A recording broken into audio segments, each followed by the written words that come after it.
you doing, guys? It is the Get Loud Podcast. Fred Smooth, Michael Jenkins, presented by SeatGeek, the official ticketing partner of the Washington Commanders. Thank you, SeatGeek. Thank you, SeatGeek. All right. Smooth. Yes.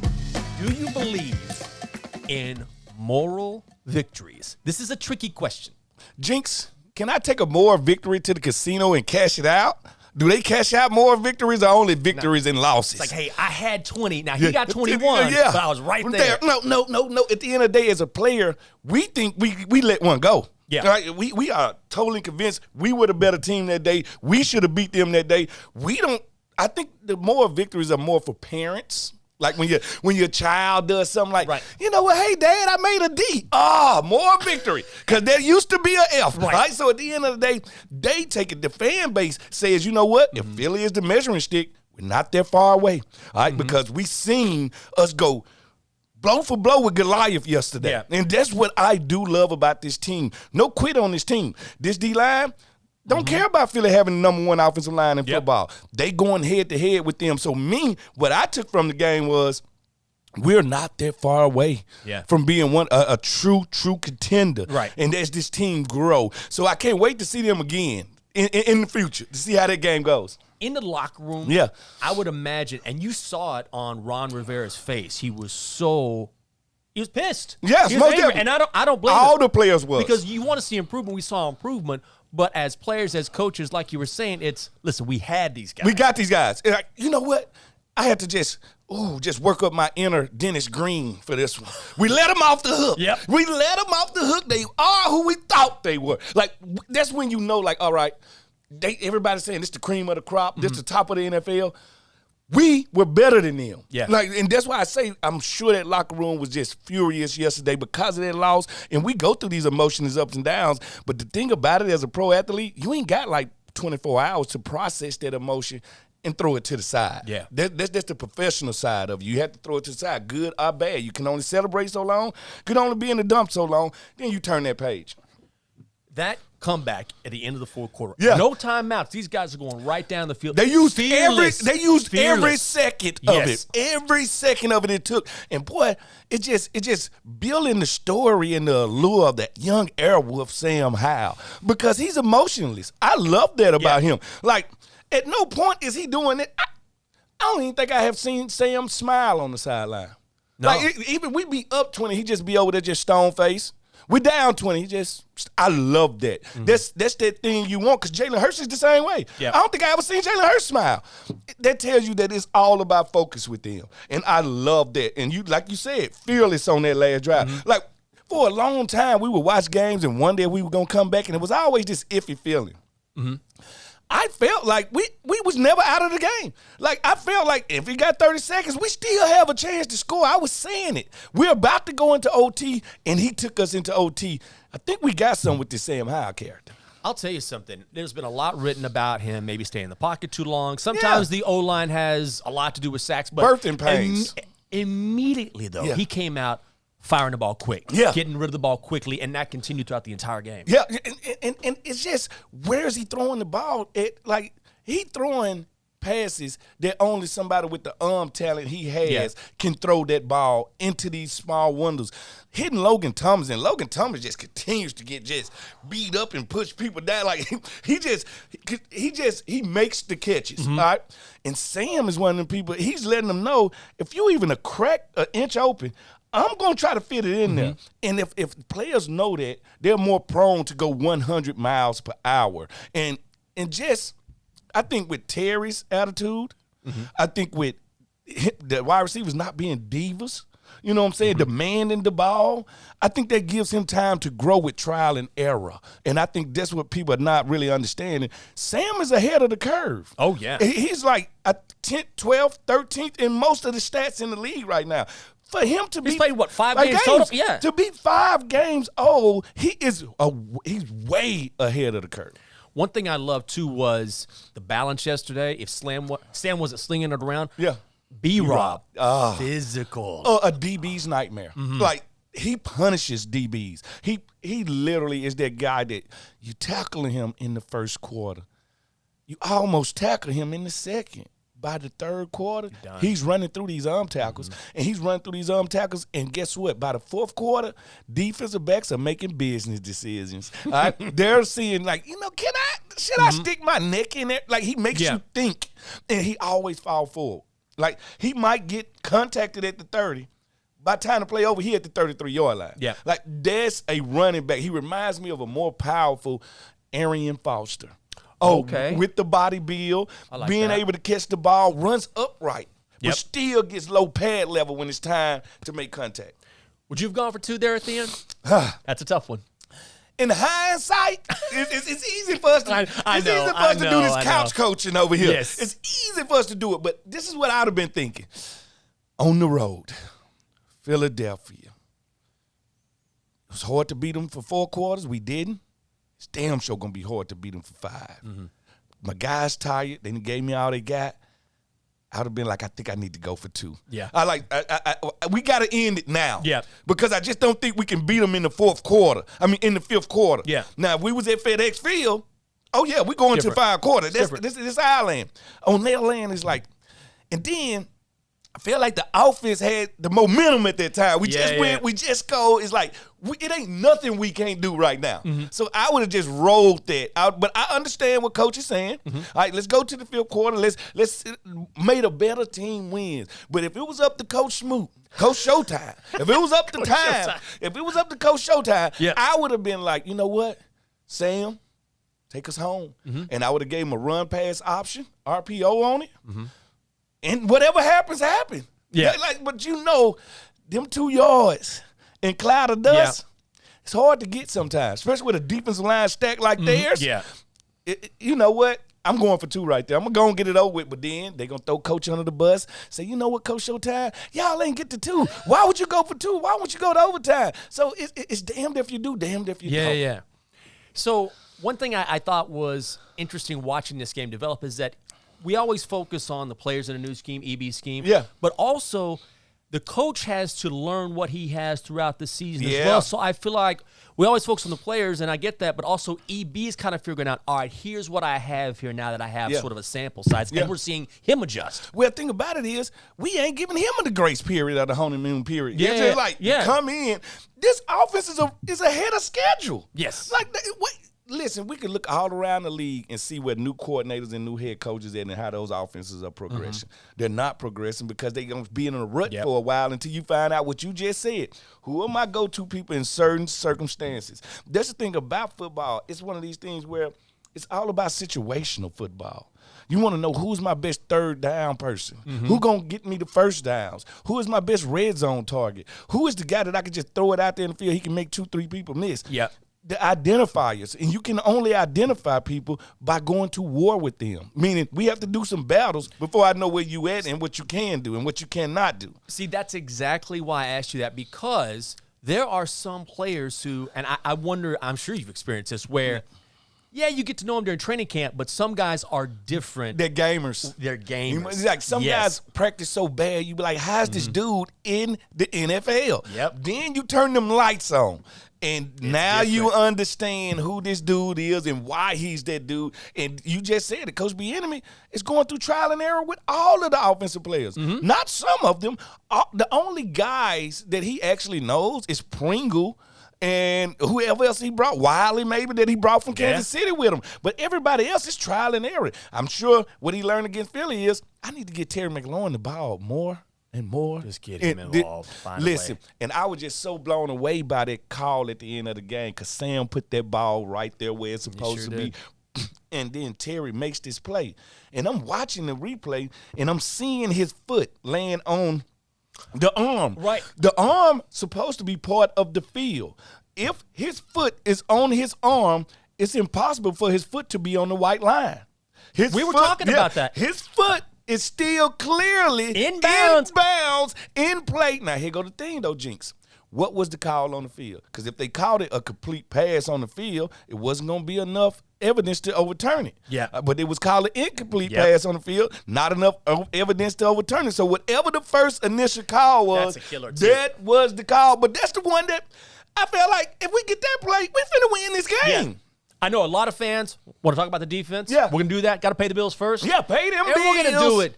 with Honda. Yeah. Feel the power of the CR-V Hybrid and Accord Hybrid, Honda's most electrifying vehicles yet. Find adventure in one of Honda's rugged SUVs and trucks like the Pilot Trail Sport. Check it out, their most rugged SUV ever. Or experience the thrilling performance of the fun-to-drive Honda Civic with an available turbocharged engine. Get power, performance, and ruggedness with Honda. Find the Honda that is perfect for you. See your local Honda dealer today. And our friends at RTS. Yes. Recycle Track Systems, transforming the way that commercial businesses and communities manage waste and recycling. They combine the power of AI with premium customer service to optimize waste pickup schedules, ensuring timely and efficient collections to keep our neighborhoods cleaner and greener. Visit rts.com to learn more about how they can help your business manage waste more responsibly. I tell you, Jinx, you have Price is Right or maybe something in your future. Like you're going to be a talk show host. It's coming for you, Jinx. Back in the day, many years ago,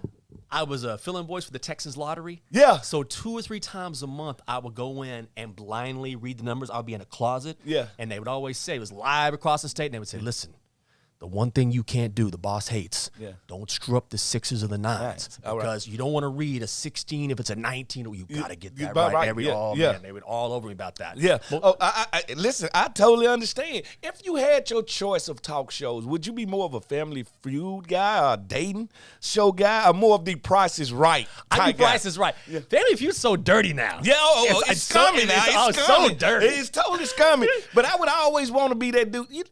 You know how you have these things you dream about, like, oh, I wish I could do that at least one time. Yeah. I always want to just sit in the crowd and hear my name, Fred Smoot. Come on down. Oh, yeah, one time. Listen to me. And I just want to get up and just start running on down. Bob, I'm here, Bob. Listen, just to bid on stuff that I know I'm finna blow it. Like, how much is this wash and dry? $17. Knowing I'm finna blow it. I want to go. I want to bet $1. Yeah. $1, and I want to play Plinko. That's what I want to do. You just want to watch it fall down. Watch it go all the way down, yeah. I want to spin that wheel. Hey, listen, I want to spin that wheel for my grandmama because my grandmama watched it religiously. Oh, yeah? I want to spin that wheel. Let's spin the wheel on the Commanders and what we want to talk, the topic wheel here, and we land on the defense. Oh. All right, so where do we start? Let's start with the D-line. Yes. Because it feels like, I don't want to put words into your mouth, but those guys up front, we know how talented they are. Yeah, but it feels like they've got to do a little bit better job of getting pressure, or at least containing at the first level. They rush independently right now. They rush as independent contractors when they have to rush as an organism. Okay. As one organism, they have to learn how to play off of each other as good as they are. Mm-hmm. It takes a little teamwork. Yeah. See, like right now, they are a new addition, but Bobby Brown wants out. All right, so they getting along, and the performances work, but they know it can be a lot better once they start to play as their organism. Like I said, they have the talent to be not the reason we're in games, but the reason we win them. Okay. I've watched defenses dictate winning. I've seen the Ravens defense. I've seen Pittsburgh's defenses of the past. They have that talent, but I think everything has to be in lockstep. Players, coaching, what are we running? And just run it fast. So I think they need to shrink the playbook and just do whatever they do great over and over and over. Because when I watched the Legion of Doom, they ran cover 3. They was known for cover 3. When I watched Pittsburgh, they were known for 3-4, and they're going to run these linebackers at you. Yep. Like, once you're known for what you do great, then teams have to plan for that. But if you look at our defense right now and say, what's our identity? What is it? Yeah. What do we take away automatically? Like some teams, when you talk about Philadelphia, you can't run on them. Make you one-dimensional, you got to pass the ball. Like, so with us, it's like, damn, there's a lot of talent over here, but we can run on them sometimes. Not being sometimes cohesive. And sometimes we can pass on them sometimes. Yeah. Like, so we have to get that identity of who are we? Are we going to win trench warfare? Yep. Are we going to be the ones that dictate tempo by the way we rush the passer? So it's got to be something.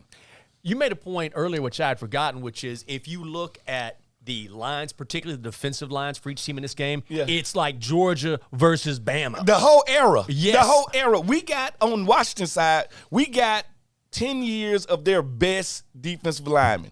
While they was winning national championships, Nick Saban golden years, we got the John Allens, the Deron Paynes, the Fabian. We got those dudes. Well, Philly took the other approach, and they went got Georgia's finest. All right, so what the whole era of Georgia football, they have in that defensive line room, they got a DB in Kilo Ringo, and they got N'Kobe Dean at the middle linebacker. Yeah. They got Georgia dudes all over the field. Don't forget about DeAndre Swift, the running back. Yeah. So at the end of the day, it's Georgia's best against Alabama's best, and I don't think nobody ever says anything about it. Like, and this thing about it, but we're a hybrid. Where they're mostly Georgia, we're Alabama and Ohio States. Oh, yeah. Finest with Chase Young, Terry McLaurin, Curtis Samuel. So it's one of the things where when we go back and we look back 5-10 years from now, I think we'll see the matchups and why we can play that type of high-level ball. Emmanuel Forbes. Yes, that's my dude. Okay. Listen, he got blessed. Listen. When you play the defensive back position, sometimes you get tested to get blessed, and it happened. And you can only learn. This is one of them jobs. You can only learn through trial and error or osmosis. You have to be there in it to do it. What he learned yesterday was, I'm faster than this dude, I'm taller than this dude, I'm longer than this dude, but I cannot stop him. Because sometimes it ain't about speed, it ain't about athletic ability, it's about the mental warfare of the game. He realized yesterday that technique ain't going to be enough. Talent won't be enough. I have to learn how to individually check all of these dudes. When I played against Plexico Burrs, I played basketball, not football. He's 6'6", 240 pounds. He's going to try to jump ball me. I'm out of the mind of football. I'm finna play basketball. T.O., he literally 6'4", but runs like he's 5'10". Yeah. I can't let him touch the ball. I got to keep away early. He's gonna learn how to plan against each and every wide receiver. And him and A.J. Brown got this history. I was gonna say, because I saw him talking to A.J. Brown, I was like, man, I don't know if I would be doing that, but they go way back. First of all, Starkville is where Mississippi State is. Starkville is where A.J. Brown is from. He went to Starkville High School. He turned his back on us and went to Old Miseries. Him and DJ Metcalf went to Old Miseries. My guy went to Mississippi State, and they used to work out in the summertime. So they been had this rivalry brewing, and A.J. just been waiting to bully the kid since they've been going at it in college. So I get a veteran, A.J. You won the first battle, but you ain't won the war. And this war going to go on for years with these two. And what he learned yesterday is I got to find a better way to get it done with a guy like A.J. Brown. And I cannot let the emotions, I think the emotions got the best of Emmanuel Forbes when you need to channel that emotion. And I'm going to give him a class in trash talking. I'm going to have to show him how to really, because with a guy like A.J. Brown, he is emotional combustible. Yeah. I can't make him combust. Like, I couldn't do it with Reggie Wayne because he'll just look at me, wouldn't say nothing, like, yeah, whatever. But a guy like A.J. Brown, he wants to entangle the fight with you. He'll bring the fight with you. So these are the things that Emmanuel going to learn. But listen, it's part of being a defensive back. The only defensive back that never gave up a touchdown and never got burned is the one that never plays. Yeah. So were there players, offensive players that you went up against and they got better? Like, the more they talked, the better they got? Yes, Steve Smith, Chad Johnson. The more, like, I'm one of those people. You ever watch me play? I'm emotionally connected to the game. You don't have to ask me how am I feeling. All you have to do is watch the game. Yep. I play with my emotions on my sleeve. And players that do that, we are momentum players. Like, the one thing I was addicted to, and I could not get enough of hearing my name being called. Because you know what they used to do. Smooth. And what I would do, you got to realize this is 80,000 people.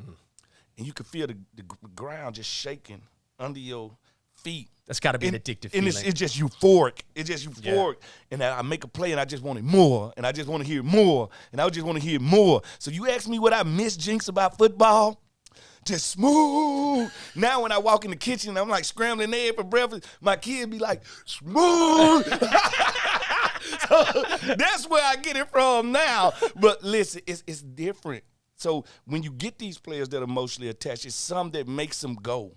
It's some that they just, and like I said, once they start to get it, they want more and more and more of it. So that's why I used to like to play the run game. Because when I make a tackle in the backfield, they still doing it. Like, it's just, how much do you love the game? And that's why I love with Forbes being mad on the sideline. Tells me he's emotionally attached to the game. And he's only going to get better. Yeah. You know? And there were a couple times, I mean, he was even there. He was very close. He was there, and that just tell you when the day is going bad for you, even when you do all the right things, it still don't work out for you. Yeah. All of us done had those days, so keep your head up, brother. Don't worry about it. It's going to be all right. We're going to talk about the NFL. You were mentioning gambling. Yeah. Perfect segue.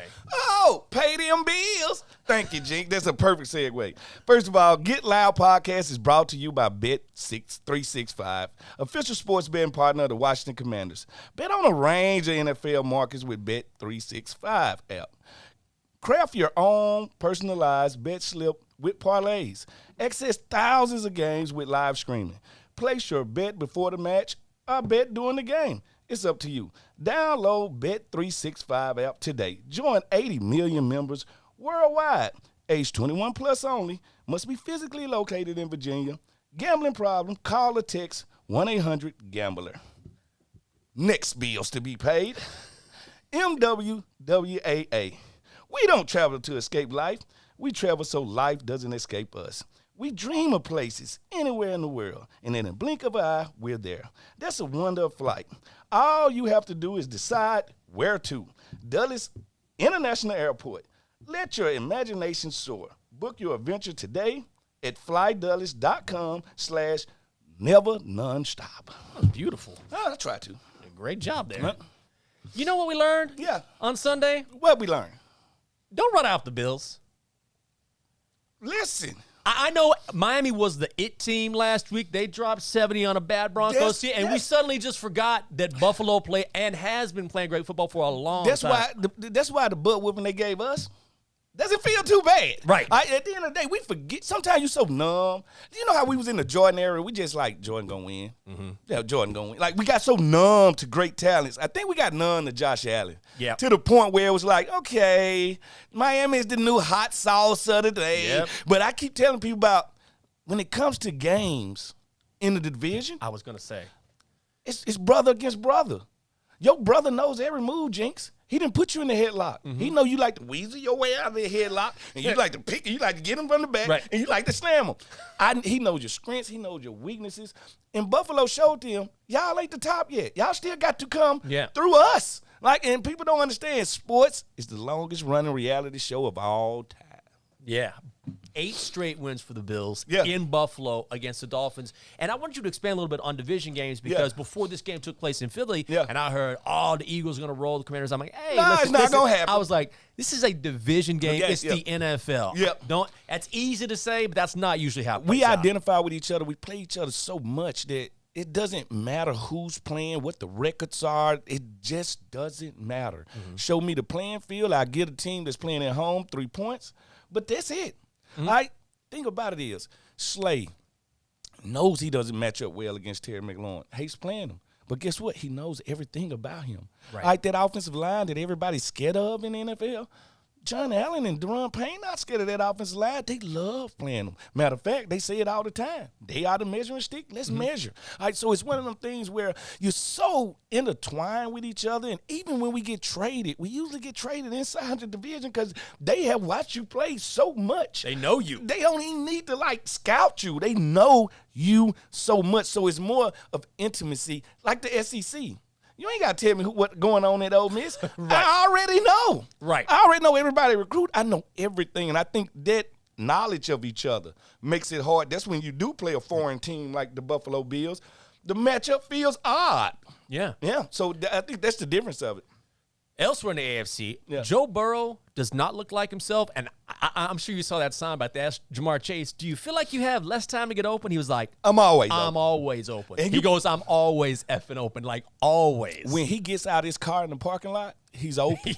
Right. Like when he get out his car, she be like, throw it to me. I'm open. Right. Listen, I don't care. When he wake up in the morning, he open. Like he one of those guys, but something's wrong with Joe. Yeah. Joe is hurt. He's not right. And Jamar Chase said it at the beginning of the year. He should not be playing the first 5 games. Yeah. Now, when your receivers say that about your quarterback, why don't the people in the medical area know? Listen to y'all. Like, no. Like, they sending him back more and more he plays. They need to sit him sooner than later because this season is going down the drain right now when it comes to that. And that's the thing about players. you have to protect us from ourselves. Like, is this up to us? Because you're always going to want to play. We always going to want to play. No matter what, if we can limp out there, we can play. Like, so I think the great medical staffs in this league protect us from ourselves, and I think that's a whole another level of organizational health. Yeah. You know what I'm saying? You know it's bad when you play the Titans. Derrick Henry has more touchdown passes than you do. First of all, King Henry is a nightmare. All right? Listen, just Brandon Jacobs, a faster Brandon Jacobs. Like, I have watched this dude stiff I watched the other day, he stiff the linebacker, D-line, and the running back on the same play. I seen the referee come over there. He stiff-handed him. He stiff-handed the coach and the trainer on his way to a touch. That's a big old man, Jinx. Like, sometimes I think watching on the TV doesn't do justice for these dudes. These dudes are huge, man. Listen, they are huge. I remember years ago when I worked in Texas for a long time, and I was covering the Spurs, and I was on the court, and Shaq walked by because the Lakers were in town. Yeah. And you think you know how big they are. You don't. But when you see a pro, and I remember him walking by and being like, that is the biggest human being I've ever seen in my life. And football players can be the same way. They are the same way. Darryl Gardner, the big D tackle, was so big. His hands, it took two of my hands to equal one of his. That's how big his hands was. And we traded for him mid-season, and he took my house, Jinx. He took my house. He knocked on the door. We traded for him. I think it was a Monday. I talked to him in the locker room. I talked to everybody, Jinx. Yeah. I think he took it too friendly. Yeah. So then he like. Wait, he moved in, didn't he? No, listen. I go home. I do my after practice ritual. I'm sitting on the couch. I hear the doorbell ring. I'm like, ain't nobody supposed to be coming over here. Must be the mailman with some mail. I come to the door. It's Darryl Gardner. Huge. Got a bag on his shoulder and everything. He don't speak or nothing. He just walks in. So I'm like, okay. All right. He like, hey, what you cooking tonight? I'm like, whatever you want me to cook. So I basically turned to his maid, his cook. I'm scared in my own house. It got to the point that I had to come talk to Marvin Lewis. He was my defensive coordinator. Did you really? I said, Marvin, you got to come get him out of my house. Listen, I know he just got 3 sacks. He cannot live with me. I cannot be dictated in this way, all right? Got him out of my house, but we was cool, but he took my house for like 3-4 weeks. That's crazy. And listen, I didn't have, I mean, what are you going to do? I wasn't strong enough, Jinx. It was nothing I could do to get him out of there. Like, listen, I wake him up in the morning like, yeah, you want breakfast? He's like, yeah, I want breakfast. I'm like, all right. I'm in there scrambling there. Whatever you want, Darryl, I got you. Before we get into Bears, Commanders, talk a little food, yeah. I got to let you go off because I have never met anyone who hates pumpkin as much as you, because it's that time. It's October. Look at your face. I despise it. Listen, pumpkin is the most useless vegetable of all time. My mama always told me, don't you play with your food, boy. But you let me turn around and cut faces into pumpkins. All right? Now, you think about it. We do all that growing, put all that water into this plant, because I'm a big environmentalist. Yeah. Only to set it on the porch during Thanksgiving. All right? We do this when this time of year comes, and we just, all of a sudden, the pumpkin is just lifted to the forefront. I can't walk into Dunkin' Donuts without them sprinkling pumpkins on everything. I can't walk into a 7-Eleven without them. You want a pumpkin spice Coca-Cola? No, I don't. Like, listen. Pumpkin spice Coca-Cola. I can't even go to the steakhouse. They're like, yeah, surf and turf, and we do have pumpkin. Like, no, you don't. Listen to me. It's only prevalent for like 60 days. Yes. It starts in October, and it leads around Christmas, where this pumpkin is just idolized, and it's just so useless. I have never said, you know what, I'm going to the grocery store, anybody need something back? And then somebody be like, yeah, Dad, bring some pumpkin. Man, I feel like eating pumpkin tonight. It just, what about you? Am I the only one that thinks it's overrated? I will have a couple, like, in October. I'll do like a pumpkin spice latte, 1 or 2. Latte. I love pumpkin pie, though. That's a sin. First of all, is it a sin? Sweet potato pie is the only thing you supposed to make. I like sweet potato pie. No, listen, it doesn't shock me that you like pumpkin pie. But what I'm saying is, it's nasty. It's not sweet. It's pumpkin pie. Okay. All right. Can I ask you about to preach? No. I'm asking. Tomatoes. Yes. vegetable, fruit. I think technically they're fruit, right? They are fruit. So does that make ketchup a smoothie? Ah, man. I blew your mind right there. You did. I'm trying to think. Hey, listen to me. I understand. So what is a pumpkin? Vegetable? Fruit?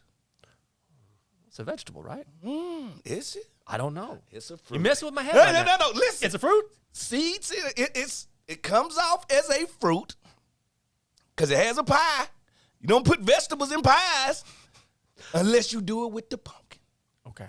All right? So that's what I'm telling you. It's illusion. God put pumpkin here for us to just look at. And give it to hippos. Yeah, and give it to hippos. Hippos are the only animal that say, you know what, give me some pumpkin. All right? That's it. They the only one that's looking for pumpkin. I'm flabbergasted by how people like blow it up this time of year. Like I'm just blown away, and I just get tired of everywhere I go. I can't go to Target, just pumpkins. Oh, it's everywhere. Everywhere you go, they just pumpkins. It don't even smell good. Just pumpkins everywhere. I hate it. We're gonna pay the bills real quick. Get you ready for the Bears, and we got to start with our friends at Honda. Why not? Who doesn't love Honda? Yeah. Featuring the CR-V Hybrid and Accord Hybrid, Honda's most electrifying vehicles yet. Find adventure, one of Honda's rugged SUVs and trucks like the Pilot Trail Sport, Honda's most rugged SUV ever. Or you can experience the thrilling performance of the fun-to-drive Honda Civic with a turbocharged engine. Get power, performance, and ruggedness with Honda. Find the Honda that is perfect for you. See your local Honda dealer today. And SeatGeek. Yes. Guys, it's SeatGeek. It is official. They are now the official ticketing partner of the Commanders. Thank you. Let's finalize. Thank you, SeatGeek. Yep. Newest member of the Commanders family. Get used to the name because you're going to hear it a lot this season, and rightfully so. Whether you're buying tickets, selling tickets to Commanders games, or any live event in the DMV, SeatGeek is the place to do it. The official ticketing partner of the Commanders is SeatGeek, so Commanders fans can fan. I think I'm going to jump in my Honda and go get some pumpkin. Dad, I think I'm going to do that, G. You were driving the complete opposite direction. Listen. Have you ever played in a pumpkin patch? I have not. Me neither. Listen, I would throw up if I see the pumpkin patch. Like, that's how I feel about pumpkins. I'm just totally against the vegetable or fruit, whatever you want to call it. I'm totally against it. You're going to make me go home and do some research now about fruits and vegetables. Like, on why is pumpkin even... Why is it a thing? Why is it a thing? I think it got to the point in the early, 1800s, they were like, you know what? We got to find something to do with this pumpkin. Because it's nasty. All right, by the way. Honey, make me some pumpkin in the backyard. No, they had to find something to do, so they say, we're going to cut faces in it. In Halloween. That's what we're going to do. We're going to cut faces in Halloween, and then for Thanksgiving, 30 days later, we're going to set it on the porch. We're going to set it on the porch. Like, food that you really want, you're not setting it on the porch. Right. You don't set food outside. You just don't do it if you really like it. Right. All right. You're actually selling me on it. That's a good sell. I tell you, you can't sell the Chicago Bears to anybody. See what they've lost 14 straight. Going back to last season. Listen, they seem they can't get the coaching right. Like, Eberflus. Oh, my God. That's a great name, by the way. But I'm sorry. It's not working. And anytime you see great players, good players regress, it's usually because of coaching. Yeah. And Justin Fields does not look like himself. Not the guy that we saw last year. And to be fair, they're in the rebuilding. Yep. They're in the rebuilding. When you rebuild, you got to tear the house down to the studs, build it back up. But it just doesn't look good. The only people that's pretty much, this is how we thought the Arizona Cardinals was going to be. It's the Bears. But it's the Bears, and the Broncos was looking terrible right now. So you always hear this, but there's definitely something to it where sometimes, even if this guy's not a good coach, or maybe he is, but athletes, guys in the locker room need to hear a different voice. Yes. The message needs to be different. The same message. It's just like with kids. You just put it in their head. Don't do this. Don't do this, little Willie. Don't do this. But then somebody, a coach or something, tell them, you know what? You shouldn't do that, little Willie. Then a light bulb goes off. It was the different voice. They tired of the repetitive voice. They just tired of hearing anything from you. It's just a new voice and the new standard. And that's what coaches do. They set a standard, and then we move from that. We grow from that. Thursday Night Football. What do you want to see from this Commanders team that you maybe didn't see or you want to see more of? I want to see them finish because we did not finish that Philadelphia game. I want to see them beat the teams they should beat. They should beat Chicago. Yes. I want to see them go out there and treat Chicago like they are. It don't need to be this tight game, this blow for blow like we seen it only play Chicago on Thursday nights because we played them last year on a Thursday night. Yep. So, but I know how Thursday night can affect you. Just play the game and in 72 hours, you're going to play another one. All right, so not only do you got to flush the mental part out of the last game, you got to intake all of this game plan for the Bears. The great part about Thursday night, you got Friday, Saturday, Sunday. You got a long weekend. So, you want to go to that long weekend with a victory. But I want to see them cross their T's and dot their I's. I want to see them get better every game. And so far this year, win, lose, or draw, better every game. This is a chance to get right. Now, you have that long week after this, but before that, short prep time. Yeah. How difficult is that physically? You just got finished playing the game. You got to get ready for Thursday night. It hurts. Like, that's why the coach is more about letting the guys have time off. Like, if you a player right now, all you thinking about is rehab. I want to get my body back. My mind going to be there. Will my body be there on Thursday? Yeah. Because we see a lot of bad Thursday night football games, not because of coaching, because of the guy's body's not fully back yet. And it will test the depth on your team. All right, now you get to see from roster spot 1 to 53, how good are you? That's what Thursday night challenge from all the coaches. Under the lights on Thursday, Commanders and the Bears. That's my guy, Fred Smoot. And he hates pumpkin. I hate pumpkin.